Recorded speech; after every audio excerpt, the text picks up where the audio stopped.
My sister-in-law slipped something I was severely allergic to into my food because she wanted to prove I was being dramatic. That was the moment every bit of patience I had left disappeared. I've had a life-threatening tree nut allergy since I was a kid, not the kind that gives me an itchy mouth, the kind that can close my throat and send me into anaphylaxis within minutes. I carry epinephrine everywhere. When I met my husband, Ethan, in Portland, I told him about it on our second date because eating out had always required planning. I needed him to understand why I asked servers about ingredients and cross-contact before ordering anything. Ethan never made me feel difficult. He checked menus with me, kept a spare injector in his backpack, and learned how to use it without me even asking. His older sister, Marissa, was the opposite. The first time Ethan mentioned my allergy around her, she laughed and said food allergies had become everyone's favorite excuse for special treatment. I showed her the medical alert bracelet I'd worn for years and my prescription paperwork.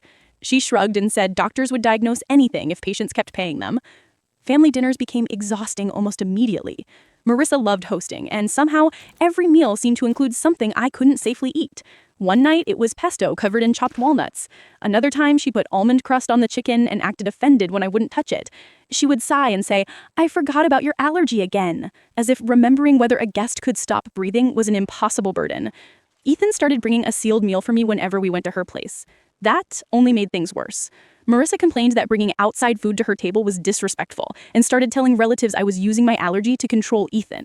She said I wanted every gathering reorganized around me. At a Labor Day cookout that first year, she set up a tiny folding table away from everyone else beside the recycling bins. On it was one paper plate, one plastic fork, and a store-bought sandwich still in its wrapper. "There," she announced loudly, "a completely safe zone for Claire." She made air quotes around safe zone. A couple of cousins laughed awkwardly. Ethan didn't laugh, but he froze. I remember standing there with that paper plate in my hand, my face burning, telling myself it was easier to ignore her than start a fight in front of everyone. Looking back, that was the mistake. I thought keeping the peace meant being mature. What it really meant was teaching Marissa that she could keep pushing. Then she started testing me. At first, it was always framed as an accident. She would insist a dish was safe, wait until I had eaten some, then casually mention that maybe the sauce had touched something containing nuts. If I panicked, she watched me like I was performing. When nothing catastrophic happened, she treated it like proof. "See," she'd say, "you're fine." But I wasn't fine. Sometimes the reaction was mild enough that antihistamines helped. My lips would tingle, my throat would feel scratchy, my skin would get hot and blotchy. Marissa would stare at me afterward and say that if my allergy were actually dangerous, I would already be in an ambulance. What none of us understood yet was that she had begun experimenting with tiny amounts. She mixed ground nuts into spice blends. She added almond extract to desserts that normally didn't contain it. Once, she brushed a barely visible layer of walnut oil onto roasted vegetables and then watched me eat them from across the table. Every time I reacted, she called it anxiety. At Thanksgiving the next year, she served roasted carrots with what she swore was only butter, honey, and herbs. I ate 3 bites before my tongue started tingling. I stopped immediately. Within 10 minutes, the skin around my mouth felt tight and my throat started itching. I went into the bathroom, took medication, and stood in front of the mirror checking whether my lips were swelling. When I came back, Marissa was telling everyone I'd probably worked myself up because I knew she had cooked the meal. Then I smelled it. Under the honey and rosemary was the faint, unmistakable scent of almond. I had spent my entire life avoiding nuts. I knew that smell. I pushed my plate away and asked her directly what she had put on the vegetables. She smiled. "Nothing dangerous. Not nothing with nuts. Nothing dangerous." Ethan heard it too. Later that evening, he caught her near the kitchen counter holding a small bottle over the serving dish. She quickly put it away and claimed it was vanilla flavoring. That was the last dinner we ate at her house. We thought avoiding her cooking would solve the problem. Instead, Marissa started bringing food to us. Cookies, casseroles, homemade bread, cakes. She always claimed she had made them especially for me. I stopped touching anything she brought into our apartment. She responded by telling Ethan's parents that I was deliberately humiliating her and rejecting every peace offering she made. Months passed like that. Then came Ethan's birthday. His parents booked a private table at a popular restaurant downtown. Because it was Ethan's birthday, I promised myself I would stay calm and not let Marissa turn the evening into another argument. Before ordering, I personally told our server about my allergy. The restaurant took it seriously. A manager even came over and assured me the kitchen would use clean utensils and separate preparation services. Marissa insisted on ordering several dishes for the table because, according to her, she knew the menu better than anyone. For me, she suggested a mushroom risotto. The server checked with the kitchen and confirmed there were no tree nuts in it. I remember feeling relieved. Halfway through dinner, Ethan and I both stepped away from the table for a few minutes. When we came back, everyone was talking and laughing. My plate looked exactly the way I had left it. I took another bite, then another. Less than 5 minutes later, my mouth started burning. I looked at Ethan. He knew immediately. My throat tightened so quickly I barely managed to say his name. He grabbed the epinephrine injector from my purse and used it while his father called emergency services. The room blurred around me. I could hear chairs scraping, someone crying, the restaurant manager shouting for space. Marissa stood several feet away with both hands over her mouth. At the hospital, the doctor told us my reaction had been unusually severe. Tests suggested I had consumed a concentrated nut-derived substance, far stronger than ordinary accidental cross-contact. Marissa immediately blamed the restaurant. The manager looked horrified. He insisted their kitchen had followed the allergy protocol exactly. Then, he said something that changed everything. The dining room had security cameras. He had already reviewed the footage, and he wanted the police to see it. The manager arrived at the hospital less than an hour later with a tablet in his hand and 2 police officers beside him. He looked terrified. He explained that after the ambulance left, he reviewed the dining room footage because he needed to know whether someone in the kitchen had made a mistake. The video showed something completely different. For several minutes, while Ethan and I were away from the table, Marissa was alone near my seat. She looked toward the hallway, then toward the kitchen. Then she reached into her purse. She pulled out a tiny glass bottle, unscrewed the cap, leaned over my plate, and poured several drops directly into the risotto. Afterward, she stirred the food with my fork and put everything back exactly where it had been. The room went silent. Marissa immediately started crying. She said it was only almond flavoring. She claimed she carried baking extracts in her purse because she cooked all the time. One officer asked the obvious question, "Why would you bring almond flavoring to a restaurant?" She didn't have an answer. The officer asked for permission to search her bag. Marissa hesitated long enough that everyone noticed. Eventually, she handed it over. What they found made the restaurant footage look even worse. Inside her purse were 4 small bottles with printed laboratory labels. Each bottle had measurement markings along the side. 2 were nearly empty. The officer held one beneath a fluorescent hallway light. The label read concentrated almond protein extract, not grocery store flavoring, not cooking oil, a concentrated substance designed for controlled allergy research. Marissa's face went completely pale. Then the officer found a notebook. It was small, dark green, and packed with handwritten entries. He flipped through several pages. His expression changed almost immediately. The entries went back more than 2 years. Dates, meals, amounts, symptoms. One entry said, minimal amount in dressing. Tingling reported after 12 minutes. No emergency treatment. Another said, increased exposure in roasted vegetables. Subject took medication, still no hospital visit. Subject. That was what she called me. Not Claire, not her brother's wife. Subject. Page after page described times I remembered clearly, family dinners, birthdays, holidays, cookouts, and recorded my reactions like some private experiment. She had been deliberately exposing me for years. The officer asked where she had gotten the extract. Marissa started insisting that she was only trying to prove that my reactions were psychological. She said she had read about exposure therapy online and believed I could train myself out of the allergy if I stopped being afraid. The officer told her that exposure therapy for anxiety had nothing to do with secretly feeding someone a medically documented allergen. Then he kept searching the bag. Tucked inside the back cover of the notebook was a printed discussion thread from an online forum. The title was, How to Prove Someone is Exaggerating a Food Allergy. Several responses had been highlighted. One username appeared repeatedly. Police later confirmed it belonged to Marissa. In one post, she described gradually increasing the amount of an allergen without telling the person being tested. She wrote that if the person survived small doses, it would prove the allergy was mostly mental. The post was dated nearly 3 years earlier. That was when the officers stopped treating the situation like a family dispute. One of them photographed every page. The bottles were sealed into evidence bags. Then he turned to Marissa and told her she was being detained. She stared at him like she genuinely couldn't understand why. "I was helping her," she kept saying. The officer asked whether secretly putting concentrated allergen into someone's food after being warned it could kill them sounded like help. Marissa began sobbing. She reached toward Ethan. He stepped away from her. That was the first time I had ever seen him look at his sister like she was a stranger. The officer handcuffed Marissa in the hospital hallway while she kept insisting everyone had misunderstood her intentions. She said she had never wanted to hurt me. She said she only wanted proof. Proof that I was exaggerating. Proof that Ethan had been manipulated. Proof that the doctors were wrong. Nobody answered her. I stood in the doorway of my hospital room while they walked her toward the elevators. She kept twisting around to look at us. Mascara streaked down her cheeks, repeating that Ethan would regret letting this happen. He didn't respond. The moment the elevator doors closed, his entire body seemed to collapse. He sat beside my bed and took both of my hands. They were shaking. "I should have stopped this years ago," he said. I told him Marissa was responsible for her own choices. He shook his head. He reminded me of all the times she had accidentally exposed me and how he had accepted her excuses because cutting off his sister felt too extreme. "We knew she was testing you," he whispered. "Maybe we didn't know how far she was going, but we knew enough." I didn't know what to say. My throat still felt raw, my heart was racing from the epinephrine, and every few minutes a nurse came in to check my breathing. Eventually, I just squeezed his hand. Around midnight, the doctor told me I had to stay overnight. The reaction had been severe enough that they were worried about symptoms returning once the medication wore off. She explained that the concentration I had swallowed was far beyond what would normally happen from kitchen cross-contact. If Ethan had waited even a few more minutes before using the injector, she said, there was a real chance I wouldn't have reached the hospital alive. That sentence stayed with me. A few minutes. That was all that separated our birthday dinner from my funeral. The doctor also warned me that repeated exposure over the previous years could have increased my sensitivity. Marissa hadn't been training my body to tolerate anything. She may have been making my allergy more dangerous. The next morning, my older brother Nathan arrived after driving almost 4 hours through the night. He walked into the room, saw the IV in my arm, and immediately started crying. Then, the anger hit. He wanted to know why I had never told him how bad things had become.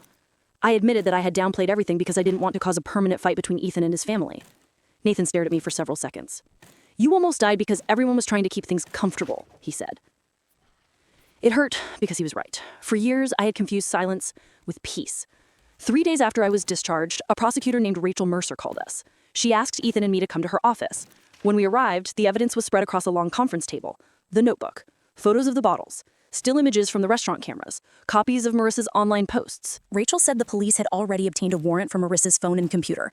What they found erased any remaining argument that this had been spontaneous. Her search history included allergy research, suppliers of concentrated nut proteins, dosage discussions, and questions about how quickly anaphylaxis could become fatal. There were also digital receipts. Marissa had ordered the extract months earlier and had it shipped to a private mailbox under a slightly altered version of her name. Rachel tapped one of the receipts with her pen. "This matters," she said. She planned ahead. The prosecutor told us they intended to charge Marissa with attempted murder and aggravated assault. Ethan went completely still. He asked what kind of sentence she could face. Rachel said a conviction on the most serious charge could mean well over a decade in prison. I expected hearing that to make me feel relieved. Instead, I felt exhausted. This wasn't some nightmare that had ended at the hospital. It was only beginning. A week later, Ethan's father, Robert, asked to meet us at a coffee shop near our apartment. He looked terrible. His skin was gray, his shoulders were slumped, and there were deep circles beneath his eyes like he hadn't slept since the arrest. He told us he had no idea how far Marissa's obsession had gone. Whenever he was around, she acted concerned about my allergy. She would ask whether a restaurant was safe, or remind Ethan to bring my injector. Then, according to him, the moment he left the room, she became someone else. Robert said he had already stopped paying her phone bill and canceled the financial support he had been giving her. Then he said something Ethan clearly wasn't prepared to hear. "I'll testify, if they need me." Ethan looked down at the table. I could see how badly it hurt him. No matter what Marissa had done, she was still his sister. 2 days later, my phone rang from a number I didn't recognize. It was Ethan's aunt, Linda. She started yelling before I could even finish saying hello. She accused me of destroying their family. She said Marissa had made a mistake, but would never intentionally kill anyone. Then she said something that made my hands start shaking. "Maybe if you hadn't made such a huge production out of your allergy, none of this would have happened." I tried explaining that police had found concentrated allergen, years of notes, online posts, and purchase records. She talked straight over me. Families forgive each other. I hung up. That call taught me something I should have understood much earlier. Evidence doesn't matter to people who have already decided who the victim is supposed to be. 3 weeks later, Rachel called us back to her office. The forensic report on the bottles had arrived. The substance was medical-grade allergen extract, normally used in controlled clinical environments. It wasn't something someone accidentally bought while shopping for baking supplies. It had to be deliberately sourced. Investigators had traced the orders back to Marissa. She had paid extra for fast shipping. She had rented a mailbox across town. She had signed paperwork acknowledging the product was concentrated and intended for professional use. Rachel looked directly at us. This eliminates the accident argument. The investigation also uncovered something worse. Ethan had started calling relatives, asking whether Marissa had ever behaved strangely around anyone else with food restrictions. At first, people said no. Then memories started surfacing. His cousin Mark remembered a dinner 2 years earlier. Mark had a severe sesame allergy. Marissa promised him a dipping sauce was completely safe. Within an hour, he developed hives across his chest and neck. At the time, Marissa blamed the grocery store. But after hearing what happened to me, Mark remembered finding an empty tahini container buried underneath other trash in her kitchen. Another family friend, Sophie, had a dairy allergy. She once ate a dessert Marissa insisted was dairy-free and ended up in the emergency room. Marissa said the cream substitute must have been mislabeled, but Sophie remembered seeing a cream cheese wrapper shoved beneath paper towels in the garbage. Then, Ethan called an old college friend of Marissa's named Jenna. Jenna had been diagnosed with celiac disease several years earlier. When she told Marissa, Marissa laughed and called gluten intolerance an internet illness. A month later, she brought a pasta salad to a gathering specifically for Jenna. She swore she had used gluten-free pasta. Jenna spent the entire night violently sick. Until now, she had assumed it was accidental contamination. Suddenly, she wasn't so sure. By the end of that week, Ethan had a list of 6 people. Different allergies, different years. The same pattern. Marissa dismissed their medical condition. Marissa prepared something she claimed was safe. They became sick, and afterward, Marissa always had an explanation. Rachel forwarded every name to investigators. For the first time, I understood that what happened to me wasn't just a personal obsession. I was simply the person Marissa had pushed too far. And because I survived, everyone else finally had a reason to look backward. The preliminary hearing took place about 6 weeks after the restaurant incident. The courthouse was colder than I expected. Everything smelled like disinfectant, old carpet, and paper. When I took the witness stand, I had to tell the entire story again, from the beginning. The family dinners, the accidents, the comments about my allergy being fake, the reactions, the restaurant. Marissa sat at the defense table wearing a pale gray sweater, her hair pulled neatly behind her shoulders. If someone had walked into the courtroom without knowing why we were there, they might have assumed she was the victim. Her attorney tried to make me look unstable. He asked whether I had ever exaggerated a reaction because I was frightened. He asked whether anxiety could cause throat tightness. Then he asked whether I enjoyed receiving extra attention because of my allergy. Rachel objected. The judge told him to move on. Then Rachel presented my medical history, records going back to childhood, previous emergency room visits after accidental exposure, allergy testing, prescriptions. Doctors documenting severe reactions years before I had ever met Marissa. Then came the video. A court employee positioned a screen where everyone could see it. The footage showed Ethan and me leaving the table. Marissa waited. She checked behind her twice. Then she opened her purse, took out the bottle, poured the liquid into my meal, stirred it with my fork, and casually leaned back in her chair. Nobody spoke while it played. When it ended, the judge looked at her for several long seconds. He said the footage appeared to show deliberate concealment and planning. Then he ordered her held without bail until trial. Ethan and I started therapy soon afterward. At first, almost every session turned into him apologizing. He kept saying he should have cut Marissa out of our lives the first time she deliberately tested my food. I understood why he felt guilty, but eventually I realized something strange was happening. I was the one who had almost died, yet I kept comforting him. Our therapist, Dr. Caleb Warren, finally interrupted us during one session. He said Ethan's guilt was real and deserved attention, but managing it could not become my responsibility while I was still trying to feel safe eating dinner. That changed something between us. Ethan began seeing another therapist individually, and I finally started talking about how frightened I had become of food. For weeks, I inspected every package multiple times. I watched Ethan cook from beginning to end. Restaurants were impossible. Even meals I prepared myself sometimes sat untouched for 20 minutes while I stared at them, trying to convince my body there was no hidden danger. Meanwhile, prosecutors ordered a psychological evaluation of Marissa. Rachel called us when the report arrived. She said the evaluation described someone with extreme difficulty accepting information that contradicted her beliefs. According to the report, Marissa still insisted she had been trying to help. She believed people with allergies, intolerances, and other food conditions were often trapped by fear, and that forcing them to confront those foods could somehow prove they were healthier than they thought. The psychologist warned that her refusal to accept responsibility made future behavior difficult to predict. Even after nearly killing me, Marissa saw herself as misunderstood. Not guilty, misunderstood. Around the same time, one of Ethan's uncles mailed me a handwritten letter. He begged me to ask prosecutors to drop the case. He said prison would destroy Marissa. He wrote that families were supposed to forgive mistakes. Rachel read the letter once and placed it into an evidence folder. She said contacting a witness to pressure them about charges was not something the family should be doing. A few weeks later, prosecutors offered Marissa a plea agreement. She could plead guilty to aggravated assault instead of facing attempted murder at trial. The sentence would likely be several years in prison, along with mandatory psychological treatment. Rachel explained the choice carefully. A plea meant certainty. No trial, no weeks of testimony, no risk of a jury believing the defense. But if we went forward with the attempted murder charge and won, Marissa could spend far longer behind bars. That night, Ethan and I sat on opposite ends of our couch discussing it for hours. Part of me desperately wanted the plea. I wanted everything finished, but every time I imagined the official record calling what happened assault, I remembered the bottle, the notebook, the hidden mailbox, years of experiments. That wasn't one reckless mistake. It was a plan. And eventually Ethan asked me the only question that mattered. What do you want? I looked at him and said, I want the record to call it what it was. We rejected the plea deal. Rachel didn't try to change my mind.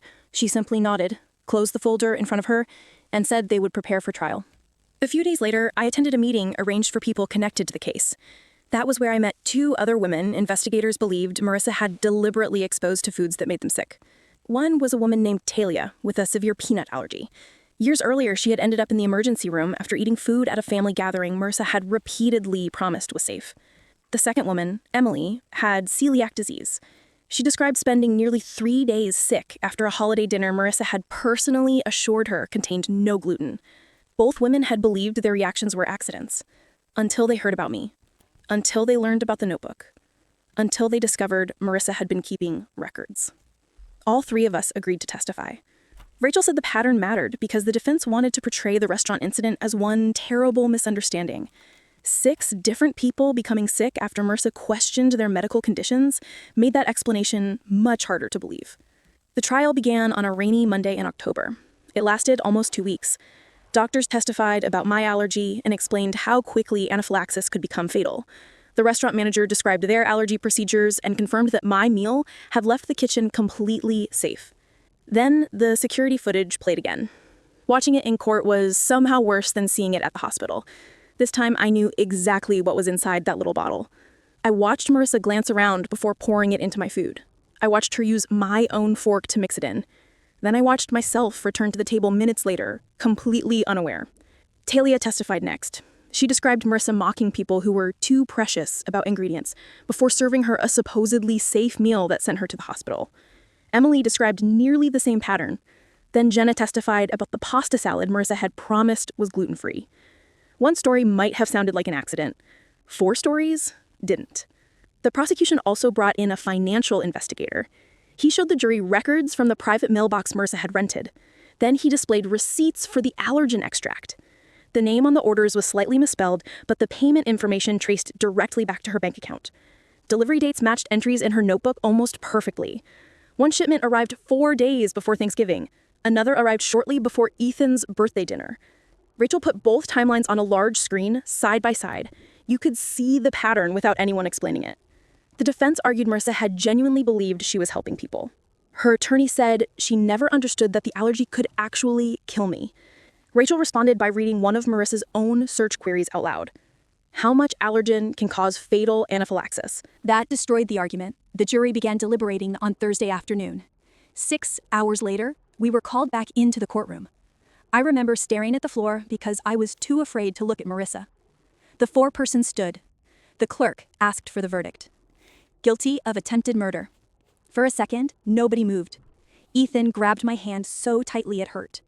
Marissa stared straight ahead. Her face was completely blank. The sentencing hearing happened several weeks later. The judge said the most disturbing part of the case wasn't just the final poisoning. It was the years of planning before it. He mentioned the repeated exposures, the research, the hidden purchases, the notebook, and her complete refusal to accept responsibility. Then he sentenced her to 15 years in prison, with the possibility of parole after 10, along with mandatory psychiatric treatment. That was when Marissa finally reacted. She jumped out of her chair and started screaming. Not that she was sorry, not that she had made a mistake. She screamed that I had destroyed her life. She screamed that Ethan had betrayed his own family. A bailiff grabbed her arm and started pulling her toward the side door. She twisted around for one last look at me. "You did this!" she shouted. And for the first time since the restaurant, I didn't feel afraid of her. I just watched her disappear through the door. Ethan and I walked out of the courthouse together. Outside, the rain had stopped. For months, I had imagined that moment. I thought I would feel victorious when Marissa was finally convicted. I thought there would be some huge wave of relief, like my body would suddenly understand that the danger was over.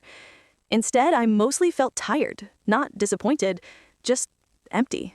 Ethan squeezed my hand as we stood on the courthouse steps. "Are you okay?" he asked. I almost laughed. I had no idea what okay even meant anymore. The trial was finished, but therapy wasn't. For a long time afterward, eating remained difficult.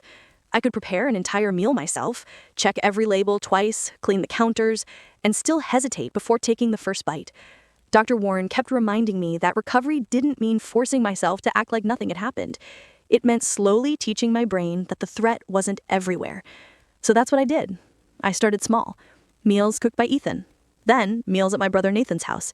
Eventually, a restaurant where I personally spoke with the chef before ordering. The first time I finished an entire restaurant meal without panicking, Ethan didn't celebrate or make a big deal out of it. He just reached across the table and squeezed my hand. That was exactly what I needed. His relationship with his family changed permanently. Robert kept his promise and cut Marissa off financially. He apologized to me more than once for dismissing her behavior as sibling conflict when he should have paid closer attention. Some relatives disappeared from our lives completely. A few continued insisting that 15 years was too harsh. Others quietly admitted they had defended Marissa because accepting the truth meant admitting they had ignored warning signs for years. I stopped arguing with any of them. That was another thing therapy taught me. Not every accusation deserves a response. Not every person deserves access to you just because they share someone's last name. Ethan struggled with that lesson more than I did. For months, he mourned the sister he thought he had. Eventually, he told me he realized he wasn't grieving the woman who had gone to prison. He was grieving the version of Marissa he had believed existed. The funny, stubborn older sister who teased him when they were kids. The person he thought would eventually mature. That person had never completely matched reality. We stayed in couples therapy, not because our marriage was falling apart, but because neither of us wanted Marissa's choices to become the thing that defined the rest of our lives. Slowly, normal things came back. Weekend grocery trips, movie nights, dinner with friends, arguments about laundry instead of criminal charges and hospital bills. Months later, Nathan came over for dinner. I cooked everything myself. Halfway through the meal, he stopped eating and looked at me. "What?" I asked. "You haven't checked your plate once." I looked down. He was right. For the first time in months, I had simply been eating. I started crying. Then Nathan started crying. Then Ethan laughed because apparently nobody in my family could get through dinner anymore without becoming emotional. And somehow, that ridiculous moment felt more like victory than the courtroom ever had. I still carry 2 epinephrine injectors everywhere. I still ask questions at restaurants. I still read labels carefully. The difference is that I no longer apologize for any of it. For years, I believed keeping the peace meant making myself smaller, ignoring comments, accepting disrespect, giving people one more chance because confronting them felt uncomfortable. Marissa nearly killed me before I understood that peace built on silence isn't peace at all. Sometimes the safest thing you can do is believe someone when they repeatedly show you who they are. And sometimes protecting yourself means being willing to let a family fall apart rather than allowing one dangerous person to hold it together. Marissa always said I was destroying the family. She was wrong. She did that herself. I just finally stopped protecting her from the consequences.